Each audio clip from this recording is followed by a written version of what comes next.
Welcome to Sense and Sustainability, your podcast channel for sustainable procurement. We hope you like what you hear. Please go to www.iso2400.org for more information, learning resources, tools, and much more. This is episode 5 of a series of 10. This time we hear from Farid Yaker from UNEP, the United Nations Environmental Programme, who talks about the uptake of ISO 2400, sustainable procurement, and the Sustainable Development Goals. Farid, do you have evidence to suggest that ISO 2400 has improved the uptake of sustainable procurement? Well, I think the results are here. The profession has learned because sustainable procurement is becoming much more mainstreamed than in 2017. And we have evidence to prove that. In the public sector, for example, we found out in our latest data collection exercise for SDG 12.71, which is about the number of countries implementing SPP action plans and policies. We found out that 33 countries were complying with SDG 1271. And in terms of GDP, these countries represent 69% of global GDP. And we see that multilateral development banks like the World Bank, local authorities are also embarking on SPP. The same is true for the private sector. So we are currently finalizing our 2022 global SPP review.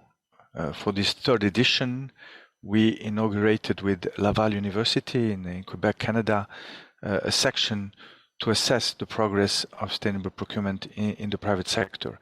And the survey was conducted, and it shows that 80% of the individuals who represented the private sector believe that sustainable procurement has become more or much more important in their organization since 2016. Which is a proportion similar to the one we found in public organizations, where the proportion was 83.6%. We also found out that sustainable procurement is diffusing among smaller companies. So our respondents indicated that smaller companies are starting to adopt sustainable procurement practices, and this also creates a need to tailor sustainable procurement policies and tools for SMEs. The role of ISO 2400 in this context becomes even more important since it is a guidance standard, and you can only guide organizations that are convinced about the benefits of sustainable procurement and are dedicated. Well, we have to make sustainable procurement mandatory in the public sector, and the regulatory framework has also to make it mandatory for in private organizations. And this is requested by private organizations themselves. We got this feedback in our survey that in order to make it work, in order to motivate organizations, we have to set in place a level playing field.